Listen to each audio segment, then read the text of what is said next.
महाराज जी, मृत्यु क्या है और क्यों डर लगता है इससे? मृत्यु एक भ्रम है, सत्य वस्तु नहीं है। अब हम आपको बताते हैं कैसे भ्रम है। पंचभूतों से रचित ये शरीर है। जब इसका अंतिम संस्कार होता है तो अग्नि तत्व अग्नि में मिल गया, जल तत्व जल में, वायु तत्व वायु में, पृथ्वी तत्व पृथ्वी में, आकाश तत्व आकाश में। 5 तत्वों से रचित शरीर है। वो अपने अपने तत्वों में मिल जाते हैं। इसमें मरा कौन?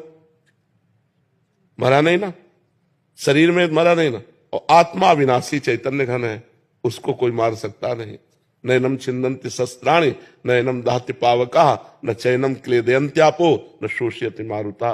अग्नेयास्त्र, वारुणास्त्र, वायवास्त्र, इनके द्वारा आत्मा का कहीं बाल बाका नहीं हो सकता। आत्मा अच्छेद्य है, अक्लेद्य है, अशोष्य है, अदाय है। तो मरा कौन?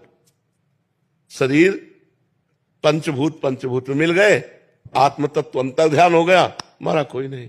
अब हम मरे। अब इसकी मरे की व्याख्या करते हैं। हमने इस शरीर को अपना मान लिया, मैं स्त्री मैं पुरुष, और इसमें नियत समय तक रहना है, 50 वर्ष 70 वर्ष 80 वर्ष 100 वर्ष। इसके बाद हट जाना है इस शरीर से। इस शरीर से हट जाना मरण कहा जाता है, और दूसरे शरीर को प्राप्त करना जन्म कहा जाता है। लेकिन जन्म मरण का अस्तित्व नहीं है, भ्रम है। न मृत्यु है न जन्म है। और जब आप जन्म स्वीकार करते हैं तो मृत्यु भी स्वीकार करनी पड़ेगी। और जब न जन्म है न मृत्यु है, एक भ्रम चल रहा है, इसी भ्रम को मिटा दो। जा सुकृपा सब भ्रम मिट जाई, गिरजा सोई कृपालु रघुराई। भगवान के चरणों का आश्रय लेकर भजन के बल से भ्रम मिटा दो, तो जो मैं तत्व है उसमें कभी किसी की दाल नहीं गल सकती, न काल की, न मृत्यु की, न अस्त्र की, न शस्त्र की। तो वो अपने स्वरूप में स्थित। शरीर का राग छूट गया, वो जीवन मुक्त हो गया, मृत्यु विजयी हो गया। मृत्यु ट्रांसफर है। मृत्यु का मतलब है ट्रांसफर।